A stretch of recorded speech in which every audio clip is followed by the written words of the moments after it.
messing around today. No rambling. Yeah. Hey, everybody. Welcome to another exciting, thrilling edition of the Voxology Podcast. Mike and Tim here. And ladies and gentlemen, I have to tell you, we're playing hurt today. The podcast demands that, we put out high quality episodes weekly. And I think we would all agree we put out high quality episodes monthly, but we release episodes weekly. And today is one of those days where, because of a fluke in the vacation scheduling, Tim Stafford arrived last night from Las Vegas. Vegas, baby. And what time did you get in? Not too late. I got home like 5 or 6. Okay. But we had to get him up super early because the Erre family is leaving this morning for the airport. And so we're recording. I just want you to know, Tim spent, 3 days in Las Vegas. Mm-hmm. Here he is. It's 6 in the morning his time. It's 8 in the morning my time, both of which times are not our prime times. No. And so I want to let you know that we're thrilled to be here. And it's okay if you turn this off 10 minutes from now. I don't know. Yeah. And I've got a hard stop as we get picked up for the airport in like an hour. So, and so my family will be packing, and who knows what Seth Erre will be doing. So all that's to say, who knows? Who knows what the future holds? After last episode, some sweet Mazzy and Seth together. Oh my goodness! Yeah. It's the perils of podcasting life, and right. That's why not everybody does it, but 90% of is not for the faint of heart.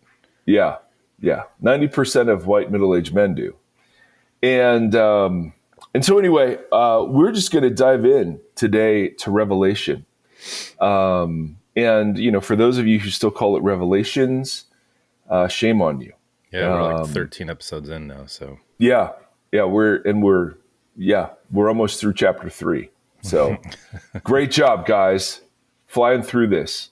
We also have, so we'll do a couple more, and then we have a interview with our friend, Caitlin Chess, on her new book. So we're excited about that. And, oh man, ladies and gentlemen, fresh out of slumber. Okay. Like within the last several minutes, it's Seth Erre, ladies and gentlemen. Hey. 7, please.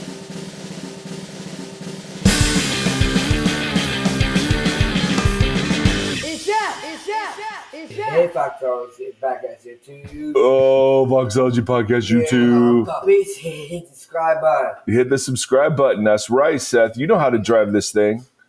Yeah. How you doing? Good. Are you sleepy? Yes, I'm super tired.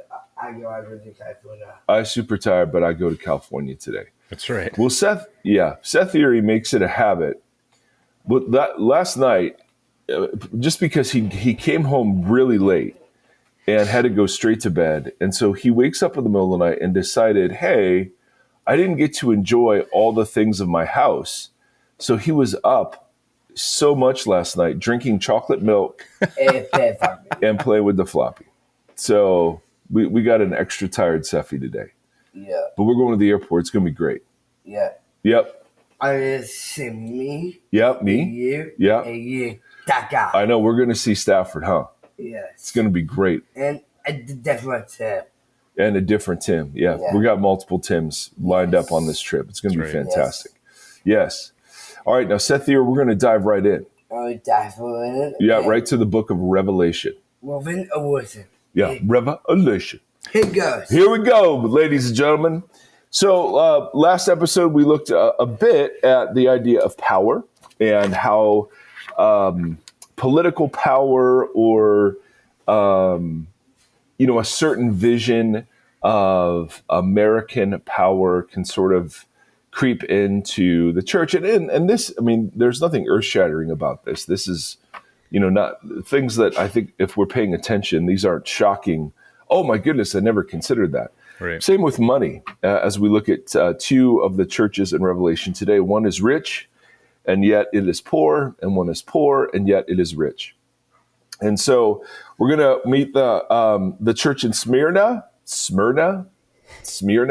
not sure, to the angel of the church in, let's call it Smyrna, just sounds better. To the angel of the church in Smyrna, write, these are the words of him who is the first and the last, who died and came to life again. I know your afflictions and your poverty, yet you are rich. I know about the slander of those who say they are Jews and are not, but are a synagogue of Satan. Do not be afraid. Yeah, do not be afraid of what you are about to suffer. I tell you, the devil will put some of you in prison to test you, and you will suffer persecution for 10 days. Be faithful even to the point of death, and I will give you life as your victor's crown. Whoever has ears, let them hear what the Spirit says to the churches. The one who is victorious will not be hurt at all by the second death. So that's the oracle. First one, no guarantee. The second death would be fine. The first one, yeah, we're not sure how that one's going to work, but the second death, you're great. Yeah, they will be tested evidently to the point of the first death. Sounds awesome. Yeah. Hey, don't be afraid.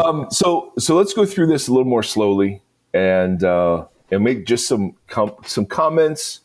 Again, trying to demonstrate how Old Testament this book is. Like when you get to the first and the last, man, that's channeling Isaiah, and it's also channeling chapter 1. Remember, in chapter 1, we get this vision of Christ, and that is chock full of Old Testament imagery. And that vision keeps getting pointed back to in the letters. And then there are rewards that are promised that show up in later chapters. And as we've tried to make the point that the rest of the letter is the encouragement to these churches to either stop assimilating or to stay faithful in their non-assimilation. Yeah. So these are the words of him who was the first and the last. That's a triple reference in Isaiah, who died and came to life again. I know your afflictions and your poverty, and poverty here is literal. And we're not sure why. I mean, one of the issues that seems to be true in Revelation that we've talked about a bit is that belonging to a guild or a trade association required eating meat sacrificed to idols. And we're not sure if this community has resisted that, because there's nothing bad at all said about them. If they resisted that and have ended up poor as a result, because the city itself was a relatively prosperous city. So we're not quite sure, although the hint we get that some of the folks from the local synagogue have betrayed them and we talked about this, I don't know, last episode or the episode before, I'm not sure, but there was growing animosity in this time between the synagogue and the church, as the Jews realized, hey, this sect isn't going away, and it's blasphemous. From the Jewish perspective, you can understand that. They preach scandalously, a scandalous vision of salvation. They don't require Gentile converts to be circumcised. And they hold to a crucified Messiah, which is blasphemy in the Hebrew text. Anyone who's hung on a tree is cursed. And so it's understandable that as Christians became more sizable and influential, that Jews would make sure that the Roman authorities understood that this was not a legitimate sect of Judaism, thus opening the Christians up to persecution. Yeah. And that's what gets John fired up here. That's why, again, he uses extreme language. They are a synagogue of Satan. They claim to be Jews, but are not. And this we can understand why there would be a disagreement over who is the true Israel of God now, the followers of Jesus or the Jews who do not follow Jesus. Yeah.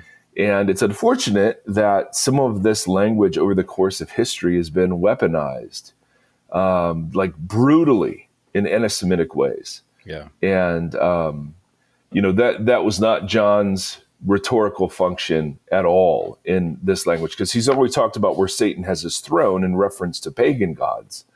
And so the Satan device is a way of, hyperbolizing beyond just the temporal afflictions into, hey, this is like spiritual warfare. This is something bigger happening. So he says you are poor, and yet you are rich. Now, we want to hold that idea that you can be poor and rich at the same time. I know about the slander of those who say they are Jews but are not. Now, the slander here is, hey, these guys aren't us. That's the slander. Do not be afraid of what you are about to suffer. I tell you, the devil will put some of you in prison to test you. And the word test here is the word where we get the word tribulation. Later, the great tribulation. And so it's interesting. You will suffer persecution for 10 days. 10 days here is a symbolic number. This is not like, and it's a symbolic number for a number of reasons. But I want to draw your attention to the idea that in apocalyptic literature, the numbers are always symbolic. Yeah. And so 10 days here is a reference back to Daniel, where Daniel refused to eat the king's food to keep himself pure from idolatry. And he and his friends did that for 10 days, and they were tested for 10 days. At the end of 10 days, not eating the king's food actually helped their health. And so they passed this test. And so it's an assimilation test around eating the same way this is an assimilation test around eating. Does that make sense? Yeah. Yeah. It's a deep pull. So, It's a deep pull. It's a deep cut. The Revelation is full of these. Yeah. But I also want to note the connection between the word tribulation and a symbolic number. Yeah. That persecution time is yet another kind of time. Right? There's regular time, there's special time, and then there's persecution time. Yeah, okay. You know what I mean? Yeah. And you're probably experiencing that right now after 3 days in Las Vegas, right. being up at 6 a.m, trying to be chipper, Persecution downing time. coffee. What is it? Sleepy time? There's another kind of time. You will suffer persecution for 10 days. Be faithful even to the point of death. We've already met at least one person, Antipas, who has, died because of this. I will give you life as your victor's crown. The crown here, we kind of think Burger King crowns, if you're old enough to appreciate that reference. But these are wreaths. The Greek word is Stephanos, which is a victory wreath. And it just means you have overcome. Whoever has ears, let them hear what the Spirit says to the churches. The one who is victorious will not be hurt at all by the second death. The second death in Revelation is the fiery lake of burning sulfur, which we will spend gobs of time examining. All right, does that make sense so far? Yes. That letter's relatively straightforward. He has nothing bad at all to say about them. It's you are afflicted and poor. There's nothing bad to say about them, just a few bad things about what's coming. Yeah, exactly. Now, we meet a church on the complete opposite end of the spectrum. This is the church, very famously, of Laodicea. And Laodicea was very, very affluent in the ancient world. It existed at the intersection of three major trade routes. It was a banking center, a trading center. It was known for its textile. So like black wool was something it was known for. It was known as, it was known for its medical school. Huh. So they would make, they made eye salve for eye problems. Wow. Literally it was a school of ophthalmology. And ears. It was eye and ear treatments. And one of the things that it was also known for, it didn't have a great water supply. there were nearby cities like Colossae had very cool springs, and Hierapolis had hot springs, and in Laodicea they had to draw water from far away. So when the Laodicean water showed up, it was very tepid. It just wasn't refreshing at all. So all of that background matters to this letter. To the church of Laodicea, write, these are the words of the Amen. This is another Isaiah reference. The faithful and true witness. This is part of, the picture we get of Jesus and one of the titles in Revelation 1. The ruler of God's creation. I know your deeds. Now, here, right, Jesus is constantly examining the church on the basis of what they do. You are neither hot nor cold. I wish you were either one or the other. So because you are lukewarm, neither hot nor cold, I'm about to spit you out of my mouth. Now, this has been the idea, one of the most prominent sort of understandings of this is that hot is good, cold is bad, and lukewarm is indifferent. And Jesus would rather you hate him than be apathetic to him. That's kind of the idea. Hot is good, cold is bad, lukewarm even worse. In actuality, the hot and cold are both good in the ancient world. And it's fascinating because Laodicea had neither. Yeah. Hot water or cool water. They had tepid water. So he's riffing on something that you would know about the local, like the local you would have to have some local geographical knowledge to kind of understand what's being said here. But the idea is tepid water, by the way, was used as a way to help people throw up between courses of a meal. I kid you not. And so when Jesus says, you're so lukewarm, I spit you out of my mouth, like that's not just a pulled out of nowhere image. Yeah, that's like, hey guys, the only thing tepid water is good for is barfing. And you're so tepid that I'm about ready to barf because of you. You know what I mean? Like hot and cold are good. Lukewarm is bad. You also, from a literary perspective, just for this book in general, but right here is a great example of he's not actually putting people from the church in his mouth and spitting them out. So right off the bat that we're speaking metaphorically. Yes. Which enters you into a different reading right off the bat. I think that's something in this book that you get lost in quickly because everyone's looking for meaning so quickly that you are skipping over literary devices that are giving you clues. Oh, that's so good. Absolutely. So so we're Laodicea was known for its tepid water, and he goes to the church, hey, you're just like your freaking water. And one of the things which the spit out, so you're saying the spit out is also a reference to the vomiting.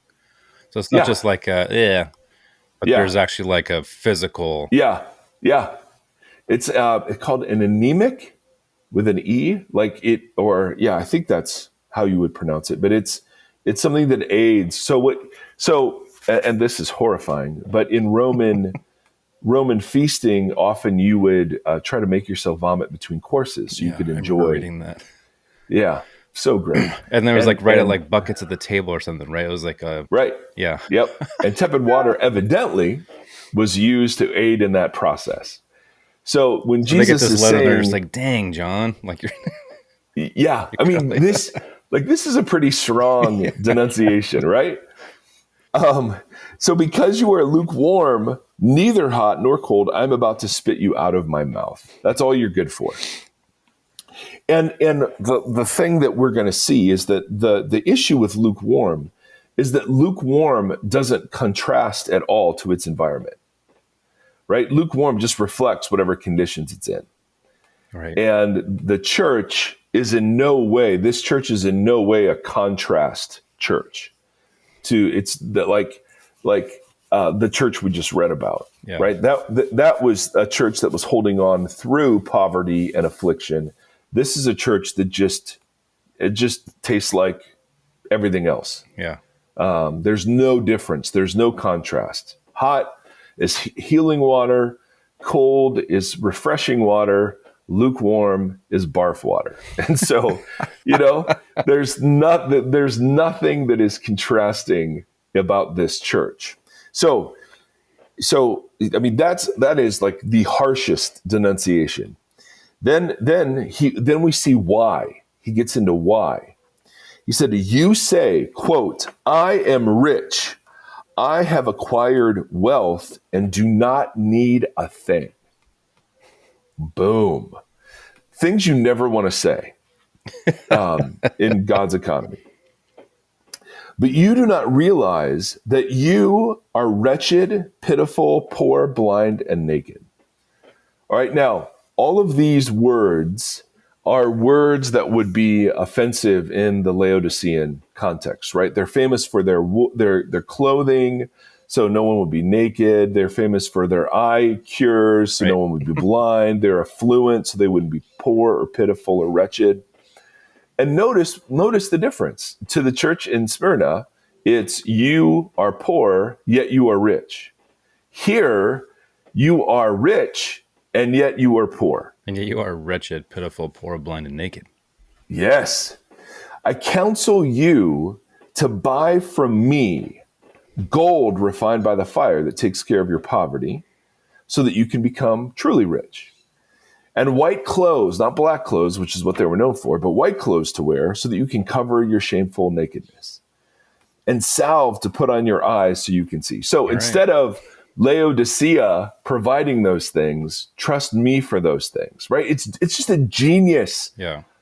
It's so genius. Those whom I love, I rebuke and discipline. So this is coming from a place of parental concern. So be earnest and repent, right? Turn around. Here I am. I stand at the door of your church and knock. Now, it's interesting that there is, in every other letter, there is some sort of appeal to the previous vision of Christ, right? I am the one with the burning bronze and the white hair and the whatever. Here, there isn't that appeal. All we get are a couple of, we get a reference to Isaiah and then a reference to him being a true and faithful witness. Yeah. But there isn't the one who is physically present among you. There's no sense of that. And so the shock is that the church in its self-sufficiency has left no room for Jesus. And this isn't about, which is what I always had heard about, Jesus stands at the door of your heart and knocks. This is literally, the church is gathered for its love feast. And Jesus is so disgusted with it, he's outside. And he's knocking to be let in. I mean, you could not get, I don't think you could get a more harsh image about what self-sufficiency has done to this community than by picturing Jesus either spitting them out of their mouth or not participating in their fellowship at all. How else should I put this? Yeah. Here, hey guys, here's an image. I'm actually outside the church wanting to come in. Oh, if anyone hears my voice and opens the door, I will come and eat with that person, meaning I will come and share with, I'll partake in that feast. So he's calling the church to repent, and he's calling the individuals in the church to repent.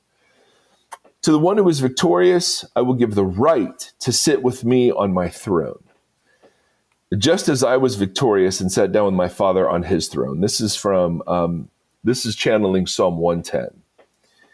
Whoever has ears, let them hear what the Spirit says to the churches. So, I mean, good Lord, how many times can you say it? Hey, you're lukewarm, and someone will spit you out, and then you're blind. You think you're rich, and you don't need anything, but you're blind, poor, wretched, naked. And so don't trust in Laodicean clothing or affluence or eye salve, but trust me. And so it's absolutely insane. You, church, are room temperature. You are not at all in contrast to the world around you. You are, you benefit from, participate in, and show no difference between the culture of your church and the culture of the pagan Roman world around you. Grab your puke bucket, because this is what you make me feel. Yes. It'd be crazy. In your black and wool so there's clothes. there's this beautiful line in Paul's writing. I think it's in 2 Corinthians 6, where he's talking about, the persecutions he's undergone. And he has this line where he says, we've given up. We don't possess anything. How does he say it? We have nothing yet possess everything. And you realize there's this rich kind of poor, and there's this poor kind of rich that's at play here, right? The church at Smyrna is rich, or excuse me, they're poor, but they're rich, even though they're afflicted. And here in Laodicea, they're rich, but they're actually poor. Yeah.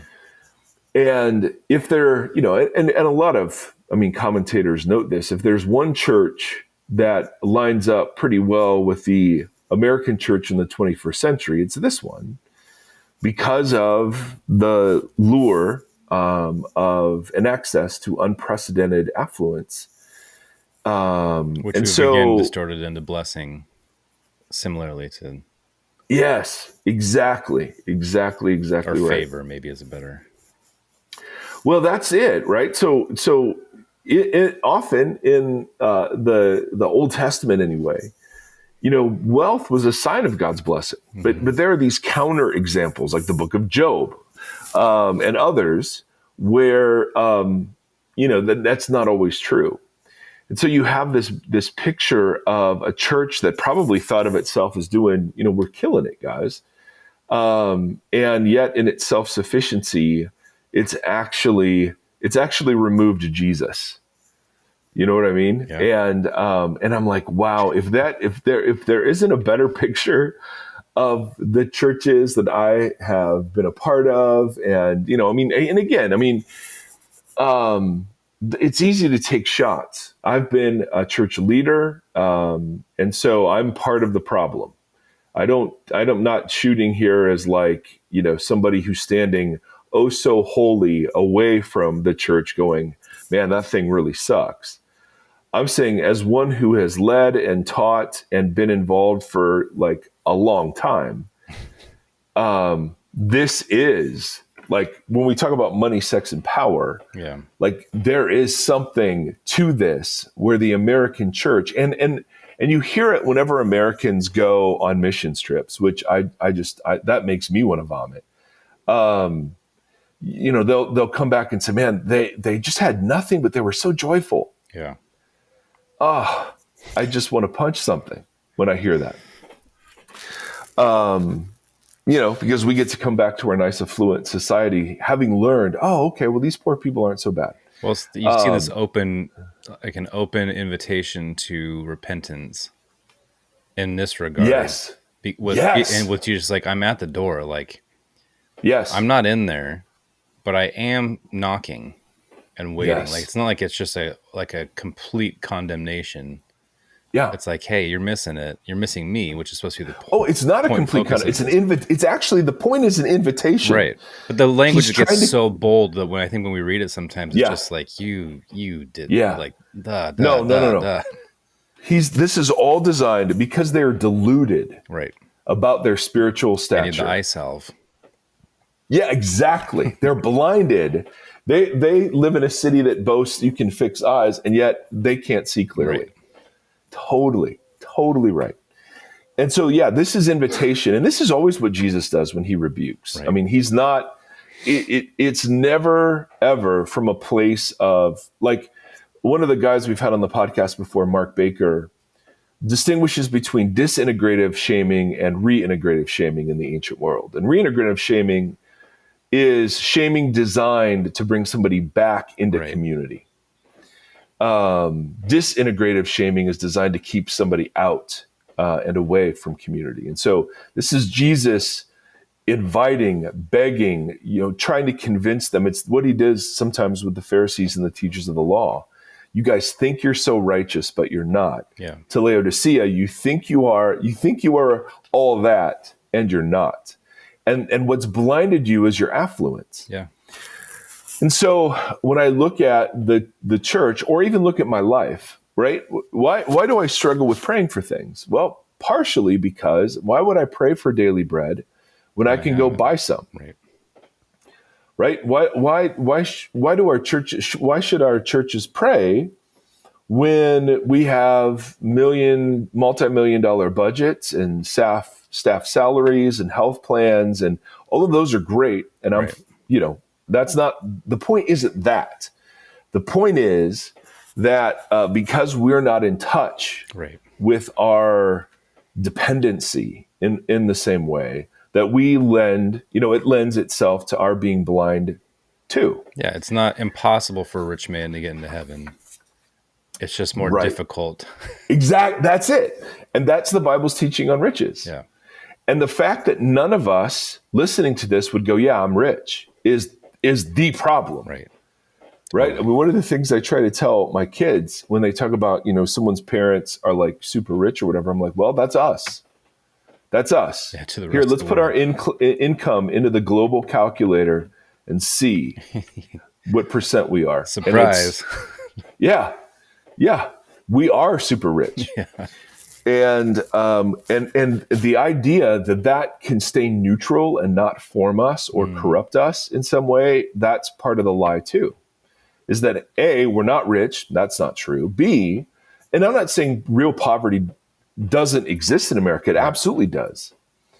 But for most of us who would consider ourselves middle class and look around and go, yeah, well, we're not rich by global standards and historical standards, damn well we are. Yeah. And so all that is to say is it's the same with, noting the patriotic displays of our culture. It's inquiring about the truthfulness of the story we're told. And the story in America, is governed by something called the market with a capital M. And the market, of course, is the stock market, but it also stands for the economic mood. Like the fact that I can use those words together, like consumer confidence. I had a finance degree out of college and was an investment banker. And so I took a job for a big bank offering investment, products.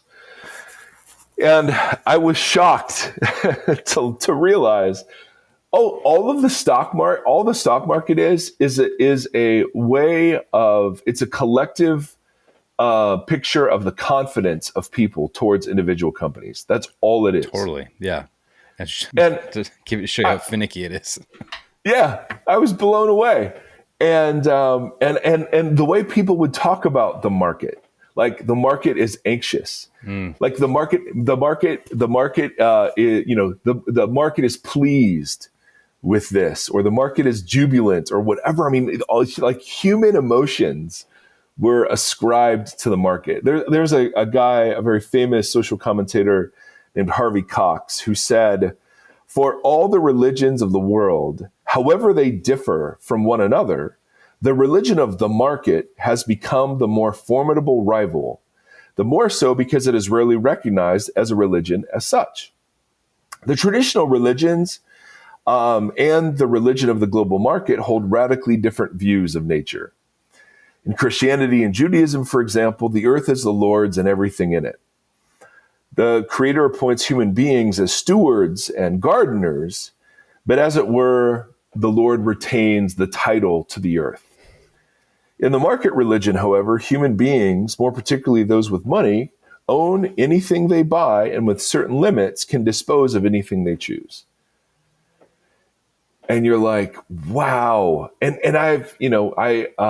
we have retirement accounts and 403Bs, and you hear about the market. Consumer confidence is high. And the market is kind of based on a story, just like Rome is based on a story, and America is based on a story, and different facets of that story, right? It's the free market economy. I mean, I learned this in economics in college, something called the invisible hand that would guide the market. That's God. And what's that? That's God. Yes, or Adam Smith. And different pillars of, the market. Economic growth is the only path to human progress. So the only good economy is one that's growing. Unrestrained free markets is the best mode of trade. Economic globalization is beneficial to everybody. So when countries when companies in the United States go to China because labor is so cheap, that's a good thing. Privatization improves efficiency. So if you really want something to work well, turn it into a private company rather than a government effort or whatever. And sometimes that's actually true. Yeah. The primary role of government is to protect property rights and contracts. And the problem is the story. And again, I mean, of all the ways of life, I'm glad we live in this one. But we kind of accept that story, and along with it comes poverty and unemployment, and a growing gap between the super rich and the super poor, like an extreme gap. We're invested in funds that sell arms and drugs around the world. Corporate executives take home hundreds of times of what regular employees make. We treat the market as all-knowing and everywhere. If we have a crisis of faith in the banking system, like when banks shut down, like that could ruin everything. In fact, the word credit is a Latin word meaning trust. So in God we trust is written on our money, which is just absolutely incredible. The irony of that. What was that God? What's that God's name? Mammon? Yes. Yes, exactly. It's the only rival deity Jesus names by name as a threat to discipleship. Which is fascinating. And so this has always existed. This isn't new. Right. No. Right? Which makes it even more sad. Which makes it even more sad. But for those of us who sit in the Laodicea of the 21st century, and that doesn't mean every church is, I'm not saying that at all. I'm not evaluating individual churches. I'm just saying, as part of what Revelation does, it forces us to consider what fidelity looks like to Jesus in our context. And our context, at least mine, is one of incredible affluence. Yeah. And so I have to take that seriously and query how that affects my discipleship to Jesus and the witness of our church. And do we, and this is where I see it most. I mean, the lukewarm thing, does my church reflect the anxieties of the age and the world in which we live, or does it reflect something else? How do you gauge that? Well, like when COVID was happening, and we were all debating about what's the wise, smart thing to do. Some were saying, "Hey, this is." We'll live by faith and not by fear, guys. Come on, man. And others were saying, no, we actually need to take this seriously and protect those who are vulnerable. And that's what loving our neighbor is. And no, loving our neighbor is having freedom from government mandates telling us what to do and all of those sorts of things, right? I mean, and in both situations, a lot of the conversation reflected, like there was nothing countercultural about that conversation. The conversations had in the church were just like the conversations being had in the world. Same with politics, right? There was nothing kingdom-y about the way we were treating each other, right? There was nothing unique about the way we were standing out or approaching those conversations. We just reflected the fears of the age. When it comes to money, and when my sense of well-being in the world is based on how much I have in savings and in retirement accounts, I'm lukewarm. I have no contrast to the world around me, because that's exactly the way the world around me functions, right? Or if I'm engaged politically and it just looks like what everyone else is doing, right? There's no counter narrative that the church is offering in these incredibly difficult and anxiety producing conversations our culture is having. Yeah. And even, around sexuality, money, sex, and power. Are we offering compelling alternatives? Right. No. We are compelled by political power. We are corrupted by sexual immorality at every level of the church. We continually find more and more and more, right? And we reflect the affluence of our society. There is no counter narrative here. And that's what lukewarm means. And the danger of lukewarm is that Jesus just isn't around us. And so if you go to the typical American evangelical church and you get sort of the same songs and the same sermons and the same things versus a church somewhere else in the world, you're going to have two very different experiences. One, and people, will sometimes ask, why don't we see more God's power more in the American church? And I think maybe part of the answer is that because we make so much of our own power, right? When Paul says that Christ tabernacles in weakness doesn't characterize the American church, man. It's the next killer thing. It's the next great sermon series. It's the next worship album. It's the next, we're one of the fastest growing churches in America. It's completely reflective of the American value system.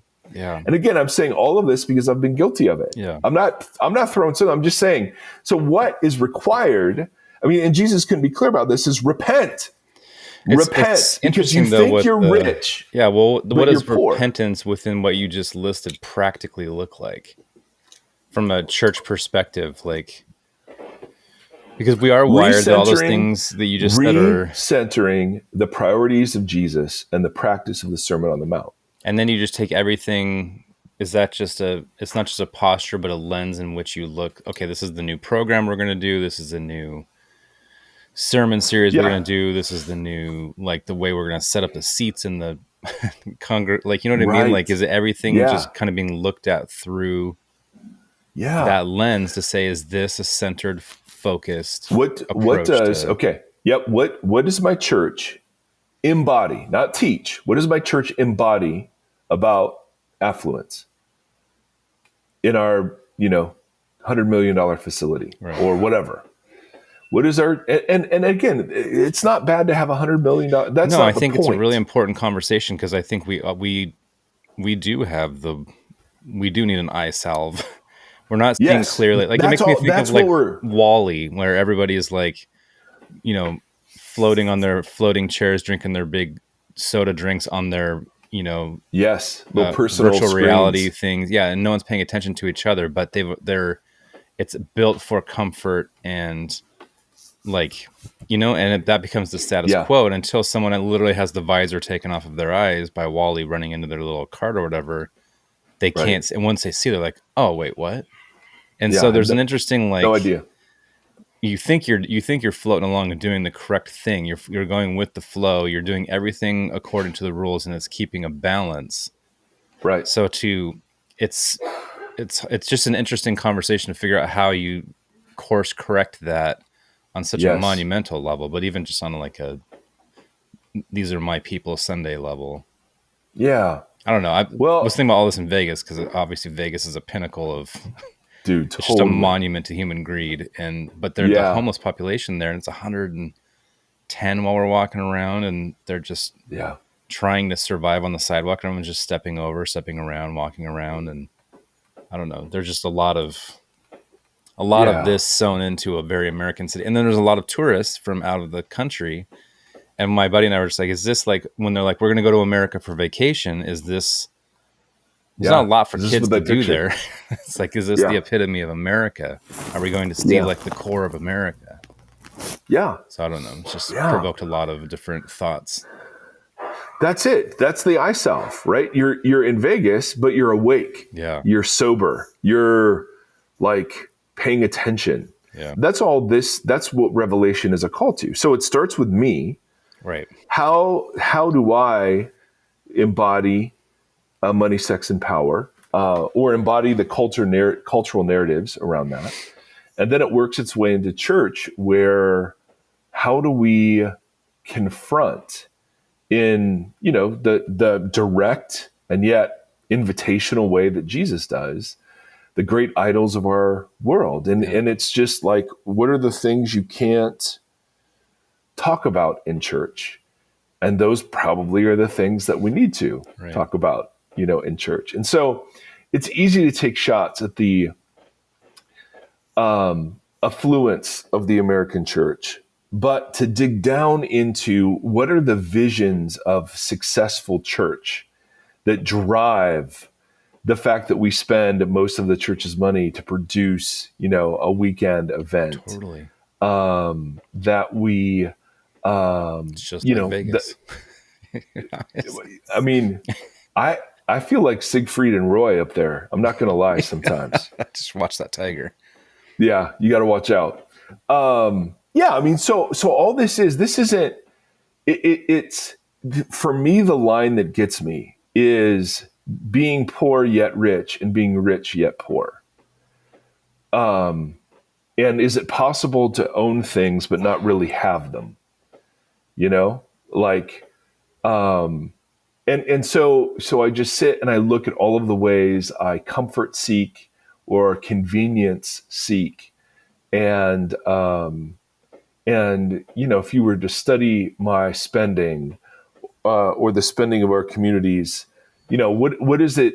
I mean, what does it say? Right. And those are the questions we need to ask. And, for the scriptures, you said it so perfectly, Tim. Money, the love of money is the root, of course, of evil, of all evil, which is a fascinating statement. But, we can't assume it's neutral to sit in large buildings. Like we just look at it and go, well, yeah, I mean, that's just our context. If you were somewhere else in the world, you do something different. But we can't assume it's just neutral to have the things that we have, and that somehow assume we're not formed by those. I think that's so things. Big. Yeah. What was it? Howard Zinn had the book, like, you can't be neutral on a moving train. Like like you are already participating, right? Because the thing is moving. And so it's like, you have to, like, you're already involved. And if you're going to just kind of pull the wool over your own eyes on purpose and just claim ignorance or claim culpability or whatever you want to call it, like, it's, you are, that is active in its own right. You're just choosing to let the current take you, which is just really interesting. Well, I mean, I just remember when people would start talking about, like, Nike sweatshops or Walmart sweatshops, and it never even occurred to me. Like, all I care about are that things are cheap. That's all I care about. I don't care about the factories in China and the conditions of workers where they have to put suicide nets, outside of the windows to make the batteries or whatever that are in my iPhone. I mean, I just, like, all of that is just hidden, and we're seduced because we can have high quality tech at low prices. And it just, I mean, it's waking up to be like, oh my Lord, I had no idea, or even like sourced coffee. Would never, not that I drink coffee or like it, but I would care about, or like where meat comes from. Totally. And it's sad that often the American church doesn't lead those conversations. It's other places that lead those conversations. Yeah. Well, and that's the poor. So it's so interesting because we see everything so two-dimensionally. So when you tell somebody who is not as wealthy that they are more wealthy, they're like, no, screw you. Like, that's easy for you to say. You have the money. I'm the one that's struggling to do X, Y, to feed my family or to do anything. Yep. And then when you tell a rich person, like, hey, you don't, like, you're blinded by your wealth, and it's like, okay, cool. Like, I'll go be blinded by my wealth and my car. And so, but we have such a two-dimensional perspective on everything that these claims don't hit they don't quite hit the way that they're intended because our imagination is so small. That's and so so we good, just Tim. see it in the tandem. Yeah. And it's like, yeah, Are well, you I saying want to a be church rich. owning? Yeah, exactly. When rich people say, or famous people say, yeah, being famous isn't all that great. Yeah, it's You're a like, slap in okay, the well, face I'd to like everybody who's without. Yeah, I'd like to find that out, actually. Right. Yeah. So you have to broaden your imagination beyond that. We have such a limited imagination.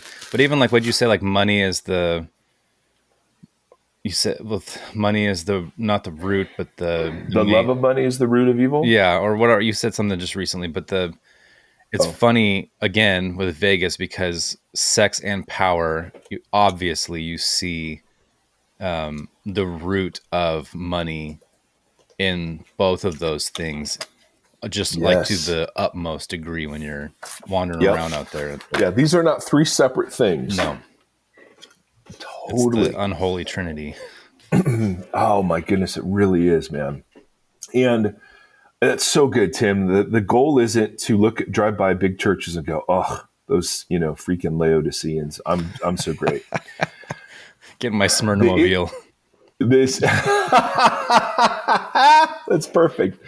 The issue is, and James does this so beautifully, where the dynamics of the gospel in the community, and we've talked about this before, they remind the rich that they are nothing. And so they bring them down, and they remind the poor that they are something. And so they lift them up so that the church can share a meal as siblings, so that there's no status differential. And that a central role of the church was that the rich would help take care of the poor. Yeah. And so, but not do so from a place of superiority, but rather siblingship, right? And so there are the dynamics, we'll even talk about big givers. Right. Or, churches will measure people, like how many giving units do you have? And what's the average gift per unit? Like, this is all real language. Or, hey, we just lost a big donor. And you're like, wow, the dynamics of capitalism affect, well, I couldn't preach that because people would leave. Yeah, absolutely. Or, it affects that too. So we lose our ability to be prophetic.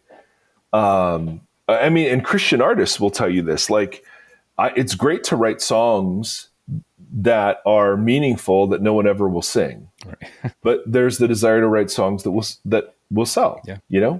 Same with books, same with whatever. So there's no money in being prophetic. So there's a lot of scripture about that very thing. Yeah, exactly. So to me, this isn't about. It's a set in the same way with America.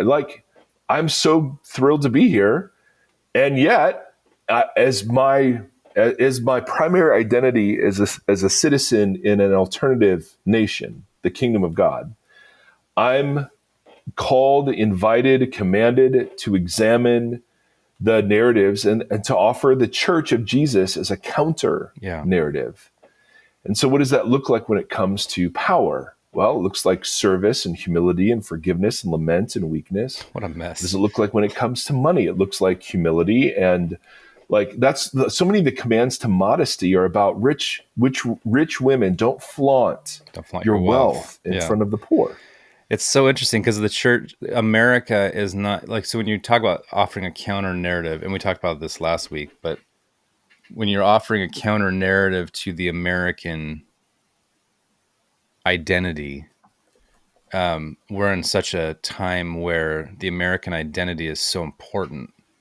So if you're saying, hey, I want to offer you a counter narrative, it's like, I don't want a counter narrative. I am an American. That's right. But what else are you selling? And it's like, oh. Yeah. Yeah. Well, money offer, it's the same thing. Why would I would rather be a rich Christian than a poor Christian. Right. Totally. Yep. And I don't want to find out. I don't want to find out the one. Right. I'd like to find out. Yeah. And again, it's not whether you're rich or poor, but it's there are rich people who are in touch with their weakness and dependence. And there are poor people who are not. Right. Totally. So That's not, it's just that, as you said, and you said it perfectly, it's not impossible to follow Jesus from Affluence. Right. It's just harder. And so for me, I want to continually wake up to the ways my tribe, my community, and me sit and center that story about money over the story of the kingdom. And I want to become the kind of person who, like Paul would say, I've experienced times of plenty, I've experienced times of want, and I've learned this. You know, Christ is enough. I don't believe that. And so what this is the if we're not asking these questions after reading Revelation, then we're not reading it correctly, because this has nothing to do, and you can see why an alternative reading so appealing. Totally. I'd rather focus on conspiracy theories and what's going to happen with the European Union than actually have to look at me and, you know, my culture and say, oh, dang, I have to pay attention to this now. So anyway, Timbo, I got to go. Yeah. We're going to get picked up here. Our friend's picking us up here in a couple minutes. So, but we did it. You were great. You were great. Drowsy Stafford isn't different than normal Stafford. Yeah, it's all just one speed.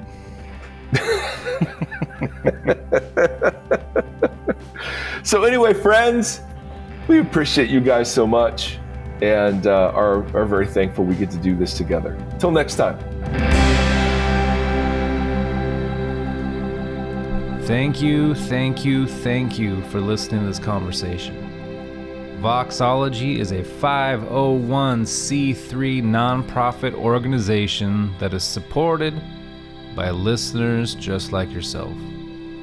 If you'd like to partner with us, you can do so at patreon.com/Voxology. You can also join the community and hang out and chat with us on the socials. Facebook.com/Voxology Podcast and on Instagram @Voxology. Thank you for walking the long road with us.